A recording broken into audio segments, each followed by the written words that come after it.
오늘도 이 주일 예배 오신 우리 모든 성도님들을 주님의 이름으로 환영하고 축복합니다. 오늘도 우리 말씀 듣기 전에 우리 옆에 분들 그리고 앞뒤 분들하고 한번 인사 나누겠습니다. 인사 나눌 때 오늘은 이렇게 인사했으면 좋겠습니다. 더위 조심하세요. 이렇게 한번 인사 나누겠습니다. 더위 조심하세요. 더위 조심하세요. 더위 조심하세요. 네. 예. 갑자기 많이 더워졌습니다. 근데 이제 사실 더 더워질 일만 남은 게 아닌가 또 싶기도 합니다. 이 더위 정말 조심하시고 또 이 여름에 강건하셔서 하나님 주시는 강건함 가지고 또 우리 계속해서 우리 하나님 예배하는 우리 모두가 되기를 간절히 소망합니다. 아멘. 자, 오늘 이 설교의 제목이요. 앞에 있죠. 오늘 설교 제목이 다윗의 유언입니다. 다윗의 유언. 여러분 유언이라는 것 이것은 죽음을 앞두고 가족들 또는 자녀들 그리고 또 가까운 사람들에게 남기는 생의 마지막 말이 바로 이 유언입니다. 그래서 이 유언은 어느 누구도 사실 장난스럽게 남기지 않습니다. 정말 꼭 필요한 말, 당부하고 싶은 말 그것을 남기는 것이 바로 유언이죠. 그렇기 때문에 이 유언 속에는 그 사람의 가치관과 또 인생관 또 신앙관이 녹아 들어 있게 되어 있습니다. 자, 오늘 다윗이 어떤 유언을 남겼는지 오늘 같이 보면서 다윗의 그 신앙도 우리가 같이 보기를 원하고요.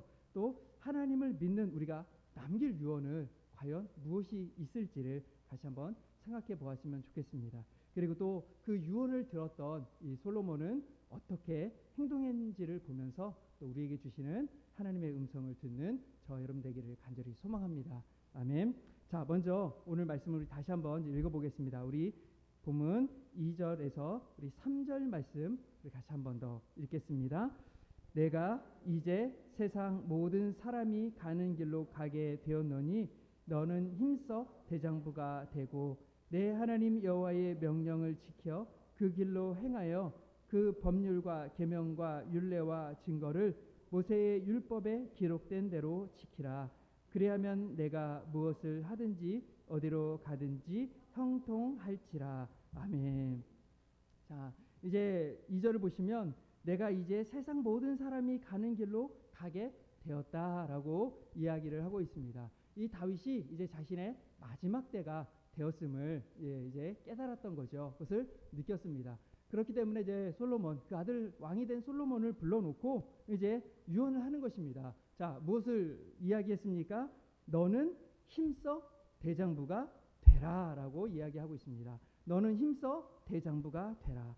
자, 여기서 대장부가 되라라는 것은요, 하나님께서 그 옛날에 그 여호수아에게 주셨던 말씀과 똑같은 의미의 말씀이에요. 하나님께서 이 가나안 땅을 이제 앞둔 그 여호수아에게 가나안 땅에 이제 들어가야 할 여호수아에게 주셨던 말씀이 뭐냐면 강하고 담대하라라는 말씀입니다. 이제 여호수아가 지도자가 되어서 이스라엘 백성들을 이끌고 가나안 땅에 들어가야 했는데 그 여호수아가 두려움 가운데 있었기 때문에 그 여호수아에게 강하고 담대하라라는 말씀을 주셨거든요. 지금 다윗도 이 솔로몬에게 대장부가 되라라는 이 말을 준 것도 이제 너가 왕으로 이제 왕으로서 나라를 이끌어 가야 할 터인데 두려워하지 말고 너가 담대한 마음을 가지고 바로 이 왕의 이 직분을 감당해 나가라라고 그렇게 지금 유언을 하고 있는 것입니다. 자, 그러면 두려워하지 말고 담대한 마음을 가질 수 있는 방법은 무엇일까요? 자, 오늘 3절 말씀을 보면 이렇게 말씀하고 있습니다. 여호와의 명령 곧 율법을 잘 지키면 하나님께서 형통하게 하실 것이다. 그러니까 두려워하지 말고 담대한 마음을 가져라라고 지금 다윗은 이야기해주고 있습니다. 자, 결국 이 다윗은요, 하나님의 말씀대로 살아가는 것 그것이 가장 복된 것이고 형통한 길이라는 것 그것을 알았기 때문에 말씀대로 살라라는 것 그것을 마지막 유언으로 지금 남기고 있는 것입니다. 자, 그런데 여러분 앞에서도 말씀드렸지만 유언은 그냥 나오는 것이 아니라 그 사람의 가치관, 인생관, 신앙관이 그 안에 녹아 있다고 말씀드렸어요. 이 다윗의 유언도요 그냥 나온 것이 절대로 아닙니다. 그의 삶을 통해서 이런 유언이 나올 수 있었던 거예요. 여러분, 다윗의 삶이 여러분 어떤 삶이었습니까? 그가 어렵게 왕이 되었어요. 그런데 그가 왕이 되어서 어렸을 때부터 그의 인생 가운데 그가 고백하며 살아온 것이 있었습니다. 그것이 뭐냐면 여호와는 나의 목자시니라는 거예요. 다윗은 일평생 하나님이 나의 목자시라고 고백하면서 그가 하나님의 인도하심 따라 하나님의 말씀 따라 살아가려고 했다라는 것입니다. 그리고 그렇게 하나님의 말씀대로 살아가려고 했을 때 하나님께서 도와주시고 형통하게 하시는 것을 그가 경험했기 때문에 이 아들 솔로몬에게도 너가 하나님의 말씀대로 살아가는 삶, 그 삶을 살아야 한다라고 지금 그렇게 유언을 하고 있는 것입니다. 자, 그런 의미에서 오늘 저와 여러분은 과연 우리 자녀들에게 또 우리 주위에 있는 사람들에게 어떤 유언을 남길 것인지 한번 생각해 보셨으면 좋겠어요. 아직 저는 유언이 저랑 좀 먼 이야기 같은데요 라고 느끼실 수도 있겠지만 정말 우리의 삶을 돌아볼 때 과연 무엇을 남길 것인지 우리 한번 생각해 보았으면 좋겠습니다.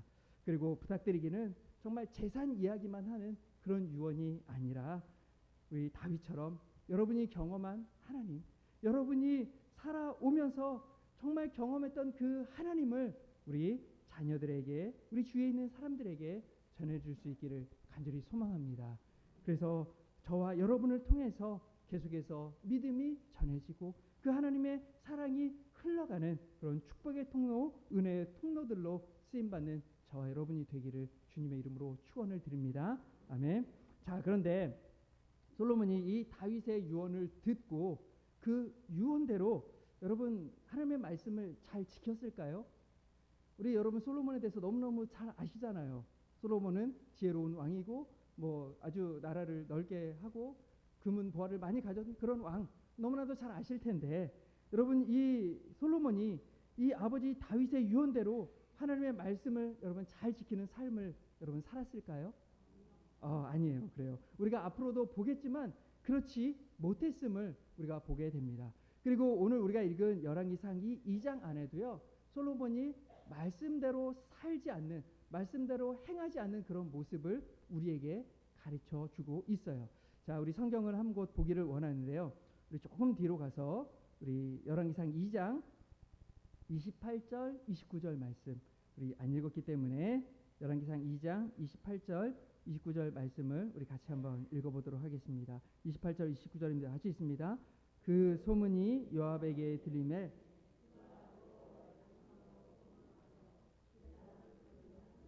이는 그가 다윗을 떠나 압살롬을 따르지 아니하였으나 아도니아를 따랐음이더라. 어떤 사람이 솔로몬 왕에게 아뢰되 요압이 여호와의 장막으로 도망하여 제단 곁에 있나이다.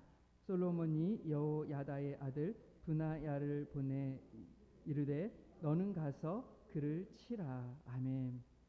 자, 이 말씀을 보면 이 요압을 지금 처형하는 그런 장면입니다. 그런데 이 요압을 처형하는 장면 속에서 이상한 점이 있어요. 자, 지금 이 요압은 솔로몬이 왕이 되었다라는 그 소식을 듣고 어디로 가냐면 성전으로 가서 제단 뿔을 잡습니다.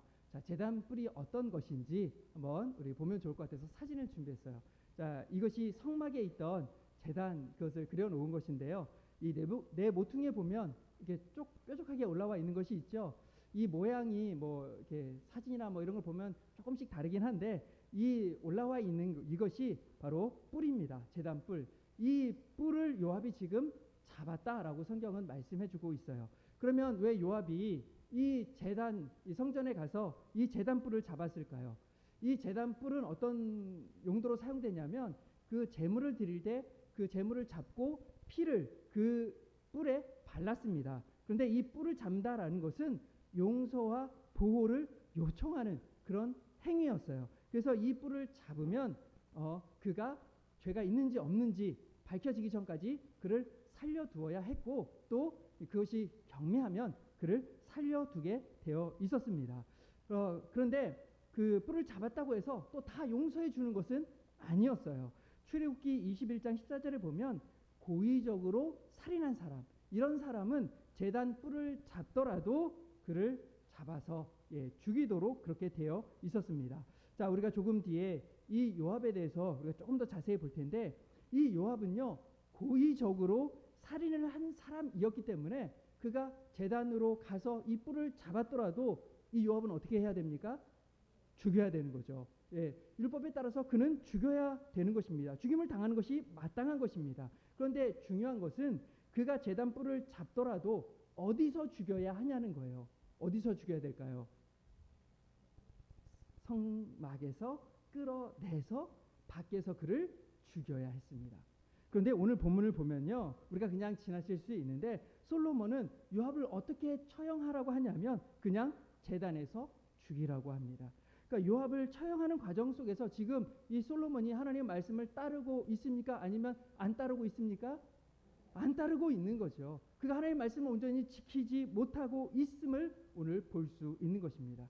그리고 7절을 보면요, 다윗이 유언하면서 바르실레의 아들들에게 은총을 베풀라고 해요. 왜냐하면 다윗을 도와주었거든요. 다윗이 압살롬을 피해서, 그 아들 압살롬을 피해서 도망갈 때 이 바르실레가 나와서 도와주었어요. 그래서 이 바르실레의 아들들에게 은총을 베풀어 줘라라고 이야기했습니다. 자, 그런데 여러분 성경을 잘 보시면 이 솔로몬이 다윗의 유언대로 그렇게 바르실레의 아들들에게 은총을 베풀었다는 기록이 없습니다.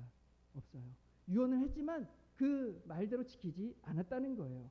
그래서 여러분, 이것이 곧 이 솔로몬이 이 율법을 지키라는 그 말씀을, 그것을 지키지 않을 것임을 벌써 이 열왕기상 2장은 우리에게 은연중에 알려주고 보여주고 있는 것입니다. 자, 그런데 저는 이 말씀을 묵상하면서 이런 생각이 들었어요. 뭐냐면 이 솔로몬의 모습이요, 바로 나의 모습이고 바로 우리의 모습이라는 것입니다. 여러분, 우리도 말씀을 지켜야 한다는 것, 말씀대로 살아야 한다는 것 너무나도 잘 알고 있지 않으신가요? 여러분, 우리가 교회를 다니면서 우리가 정말 수없이 강단에서 하나님의 말씀대로 살아야 합니다, 우리가 말씀을 지켜야 합니다 라는 것 여러분 수없이 많이 들으셨을 거예요. 그리고 그래서 너무나도 잘 알고 계실 것입니다. 그런데 여러분, 그 말씀을 듣고 알고 있지만 여러분 말씀대로 살아가고 계십니까? 여러분 말씀대로 살아가고 계신가요? 그러지 못할 때가 너무나도 많습니다. 우리들은 그런 연약한 존재라는 것입니다. 그렇기 때문에 우리에게 필요한 것이 무엇입니까? 바로 주님을 바라보는 것인 줄 믿습니다. 여러분, 주님을 의지하는 것인 줄 믿습니다. 여러분, 우리 힘으로, 우리의 능력으로는 하나님의 말씀대로 우리가 살아갈 수 없기 때문에 우리들은 우리의 연약함을 인정하고 날마다 우리의 부족함과 연약함, 죄 가운데 빠짐을 우리가 주님께 나아가서 용서함을 구하고 또 그 주의 능력을 받아서 말씀대로 살 수 있도록 도우시는 그 은혜를 우리가 구하며 나아가야 한다는 것입니다. 여러분, 그렇게 할 때 그 주의 도우심 속에서 우리가 말씀대로 살아갈 수 있는 것입니다. 여러분, 이 말씀을 기억하며 여러분, 우리가 주님 의지하고 말씀대로 살아가는 저와 여러분이 되기를 간절히 소망합니다. 그래서 무엇보다도 저와 여러분이 말씀대로 살아가서, 여러분 저와 여러분이 말씀대로 살아가서 그 말씀대로 살아가는 것이 정말 복되다라는 그것을 경험하고 또 자녀들에게, 우리 주위에 있는 이들에게 말씀대로 살라고 또 유언하며 그것을 전해줄 수 있는 그런 하나님의 사람들이 되시기를 주님의 이름으로 축원을 드립니다. 아멘. 다음으로 우리 5절부터 9절을 보면요, 이제 다윗은 이 솔로몬에게 또 하나의 유언을 남겨요. 그것이 뭐냐면 요압과 시므이를 죽이라라는 유언을 남깁니다. 자, 그런데 저는 이 다윗의 유언을 보면서 좀 의아한 생각이 들었어요. 왜냐하면 요압이 여러분 어떤 사람입니까? 요압은 다윗의 군대 장관이었어요. 그 평생이 정말 다윗과 함께하면서 다윗에게 충성하면서 전쟁마다 나가서 싸운 그런 충성된 군인입니다. 그런데 다윗은 어떻게 합니까? 그런 요압을 오늘 죽이라라고 지금 솔로몬에게 이야기하고 있어요. 그리고 시므이는 어떤 사람이냐면 다윗이요, 압살롬을 피해 도망갈 때 나와가지고는 다윗을 저주했던 사람이에요.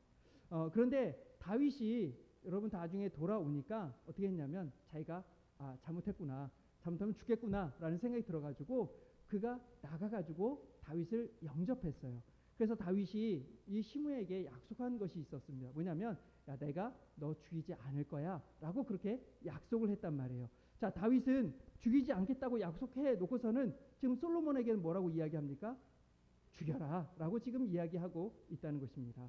자, 이런 다윗의 모습을 보면서 속된 말로 참 뒤끝있구나. 여러분 그렇지 않습니까?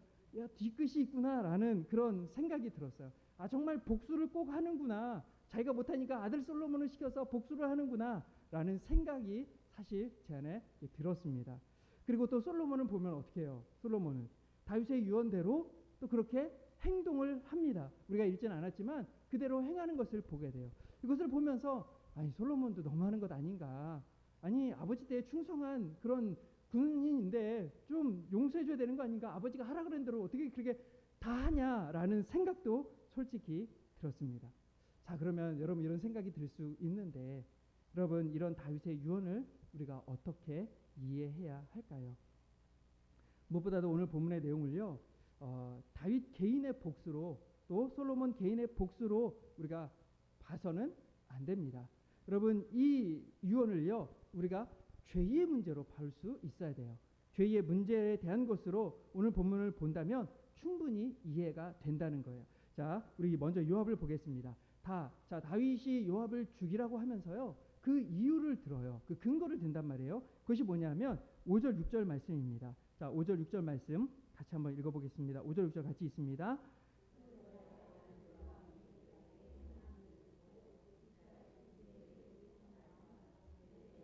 아브넬과 여델의 아들 아마사에게 행한 일을 내가 알거니와 그가 그들을 죽여 태평시대에 전쟁의 피를 흘리고 전쟁의 벽에 허리에 띈 띠와 발에 신은 신에 묻혔으니 내 지혜대로 행하여 그의 백발이 평안히 수월에 내려가지 못하게 하라. 아멘.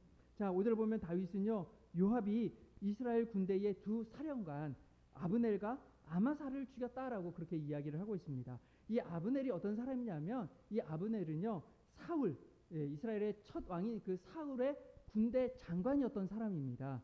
근데 사울이 죽자 어떻게 했냐면 사울의 아들인 이스보셋을 왕으로 삼고 다윗과 계속해서 전쟁을 했던 사람이에요. 근데 나중에 이 이스보셋을 배반하고 다윗과 그 언약을 맺으려고 이 아브넬이 찾아왔습니다. 그런데 이 아브넬이 찾아왔을 때 이 요압이 이 아브넬을 죽였어요.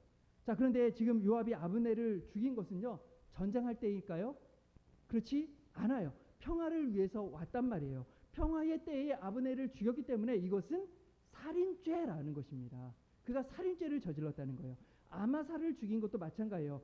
아마사는요 압살롬의 군대 지휘관이었습니다. 압살롬이 그 난을 일으킬 때 그 아버지를 죽이려고 하는 그 난을 일으켰을 때 그때 군대 지휘관이었어요. 그러나 압살롬의 그 난이 평정된 이후에 그 다윗은 그 사람들을 품어주기 위해서 이 아마사를 군대 지휘관이 되도록 그렇게 했습니다. 그런데 요압은요 자신이 군대 장관인데 아마사를 군대 장관으로 삼으니까 셈을 내 가지고 어떻게 해요? 이 아마사를 죽였습니다. 근데 이것도 전쟁 때에 한 것이 아니라 평화의 때에 한 것이죠. 결국 두 번의 살인죄를 그가 저질렀다라는 것입니다. 여러분 시므이도 죄인인 것은 마찬가지예요. 출애굽기 22장에 보면 재판관을 모독하지 말고 백성의 지도자를 저주하지 말라고 분명히 말씀하고 있습니다. 그런데 이 시므이는 왕을 저주했죠. 그러니까 시므이도 율법의 말씀을 어긴 죄인이라는 거예요. 그래서 다윗은 시므이를 무죄한 자로 여기지 말라라고 지금 그렇게 말하고 있는 것이죠. 그래서 본문의 말씀을 통해서 우리가 다윗이 뒤끝이 있구나라고 생각할 것이 아니라 지금 다윗은 그들의 죄를 그냥 넘어가지 않는 거예요. 그들의 죄를 그냥 넘어가지 않고 공의를 행하라라고 지금 솔로몬에게 이야기를 하고 있다는 것입니다. 이것을 솔로몬에게 적용하면 공의를 행하는 왕, 공의를 행하는 삶을 살아야 한다라고 그렇게 말해주고 있는 것입니다. 왜 공의를 행하는 삶을 살아야 할까요? 그것은 바로 하나님이 공의의 하나님이시기 때문인 줄 믿습니다. 여러분 하나님이 공의의 하나님이시기 때문에 그 하나님을 닮아서 왕은 공의롭게 나라를 다스려야 한다라고 지금 유언을 하고 있는 것입니다. 그리고 이것을 우리에게 적용해 보면요, 우리가 믿는 하나님, 그 하나님이 공의의 하나님이시기 때문에 저와 여러분도 그 공의의 하나님을 바라보고 공의를 행하는 삶을 살아야 될 줄 믿습니다. 바로 죄를 멀리하고 의를 행하는 삶을 우리도 살아가야 한다는 것입니다. 사랑하는 성도 여러분, 우리가 살아가는 이 세상을 바라보면 여러분 어떻습니까? 죄가 점점 더 관영해 가고 불법이 점점 더 많아지는 시대이죠. 근데 그런 시대에 보면 불법을 행하는 사람들이 더 잘 사는 것 같고 더 평안히 살아가는 것 같고 그들이 더 잘 되는 것 같음을 느낄 때가 있습니다. 그러나 우리가 정말 그런 사람들, 그런 모습을 따라서 우리도 그렇게 살아가는 것이 아니라 우리는 어떤 삶을 살아야 합니까? 죄를 멀리하고 의를 행하는 삶을 살아야 할 줄 믿습니다. 여러분 우리 가운데 혹시라도 그런 죄된 모습이 있는지 여러분 우리 돌아보고 있다면 우리가 회개하고 또 의를 행하는 그런 삶을 살아가서 우리가 하나님의 백성으로 의롭게 살아야 한다라고 또 유언을 남길 수 있는 저와 여러분의 삶이 되기를 주님의 이름으로 축원을 드립니다. 아멘. 마지막으로요, 오늘 우리가 본문을 통해서 우리가 또 하나 보게 되는 것은 뭐냐면 하나님의 신실하심이에요. 우리 하나님의 신실하심을 볼 수 있어야 됩니다. 자, 우리 성경 한 곳 보겠습니다. 우리 12절 말씀 우리 열왕기상 2장 12절 말씀 같이 읽겠습니다. 솔로몬이 그의 아버지 다윗 왕위에 앉으니 경고하니라. 아멘. 우리 한 곳 더 보겠습니다. 우리 46절입니다. 46절 열왕기상 2장 46절 마지막 절입니다. 같이 읽겠습니다. 여호야다의 아들 브나야에게 명령하매 그가 나가서 심의를 치니 그가 죽은지라. 이에 나라가 솔로몬의 손에 건고하여 지니라. 아멘.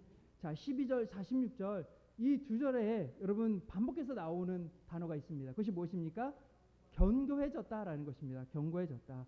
솔로몬이 나라가 그 이스라엘이 견고해졌다라고 지금 말씀해주고 있습니다. 그런데 여러분 이 나라가 견고해진 것이 지금 솔로몬이 잘해서 견고해진 것일까요? 그렇지 않습니다. 우리 성경 한 곳 보겠습니다. 우리 사무엘하 7장 12절 말씀이에요. 사무엘하 우리 7장 12절 앞에 있습니다. 같이 읽겠습니다. 내 수완이 차서 내 조상들과 함께 누울 때에 내가 내 몸에서 날 내 씨를 내 뒤에 세워 그의 나라를 견고하게 하리라. 아멘. 자, 이 말씀은요, 하나님께서 나단 선지자를 통해서 다윗에게 주신 말씀입니다. 이 말씀 속에서 하나님께서 뭐라고 약속하십니까? 그 나라를 견고하게 하겠다라고 약속을 해주셨어요. 그리고 그 약속대로 하나님은 지금 솔로몬이 왕이 되자 어떻게 하십니까? 이 약속을 이루어주고 계신 거죠. 솔로몬이 지금 왕이 된 지 얼마 안 됐어요. 사실 지금 아마 며칠 혹은 몇 주, 길어야 몇 달 정도밖에 안 되었을 것입니다. 그런데 여러분 그때에 여러분 솔로몬이 무엇을 할 수 있었겠습니까? 솔로몬이 잘해서가 아니라 하나님께서 약속해 주시고 그 약속대로 그의 나라를 지금 견고하게 해주고 계시다라는 것을 우리에게 말씀해 주고 있습니다. 이처럼 우리가 믿는 하나님은 약속하시고 그 약속을 이루시는 하나님이신 줄 믿습니다. 아멘. 비록 우리가 이 땅을 살아가다 보면 그 약속이 더디 이루어지는 것처럼 느껴질 때가 사실 많습니다. 하나님께서 약속하셨지만 그 약속이 왠지 나에게는 잘 이루어지지 않은 것 같아서 좀 기다리기가 답답하고 왜 빨리 안 이루어 주시나 하는 그런 원망도 나올 때가 솔직히 있습니다. 그러나 성경은 우리에게 하나님은 분명히 약속하시고 이루신다고 말씀하십니다. 하박국 2장 3절을 보면요, 이렇게 말씀하고 있어요. 이 묵시는 정한 때가 있나니 그 종말이 속히 이르겠고 결코 거듭되지 아니하리라. 비록 더딜지라도 기다리라. 지체되지 않고 반드시 응하리라. 아멘. 반드시 응하리라라고 분명히 말씀해주고 있습니다. 사랑하는 성도 여러분, 하나님께서 하나님의 약속을 반드시 이루실 것임을 기억하며 좀 더 인내하고 믿음의 삶을 살아갈 수 있는 저와 여러분 되기를 간절히 소망합니다. 아멘. 무엇보다도 우리가 붙들어야 할 약속이 있어요. 우리가 이 땅을 살아가면서 정말 꼭 붙들어야 할 하나님의 약속이 있습니다. 그것이 무엇입니까? 우리 주님께서 다시 오신다는 약속인 줄 믿습니다. 우리 주님께서는 분명히 우리에게 약속해 주셨어요. 주님께서 다시 오시겠다고. 여러분, 이 약속을 이루실 때가 분명히 있을 줄 믿습니다. 그렇기 때문에 우리는 이 땅을 살아가는 동안 우리가 준비해야 될 것이 있어요. 그것이 무엇입니까? 주님의 오심을 준비하는 것입니다. 우리는 그냥 하루하루 그냥 대충 막 그렇게 나에게 주어졌으니까 그냥 하루를 살아가는 인생이 아니라 우리는 주님 오심을 기억하며 주님 앞에 설 때가 있음을 기억하며 여러분 그때를 준비하는 삶을 살아야 할 줄 믿습니다. 바라기는 우리가 그러한 삶을 살아서 우리가 주님 오실 때 주님 앞에 섰을 때 잘했다 칭찬받는 그런 삶을 살아갈 수 있는 저와 여러분이 되기를 주님의 이름으로 축원을 드립니다. 아멘. 우리 시간 다 같이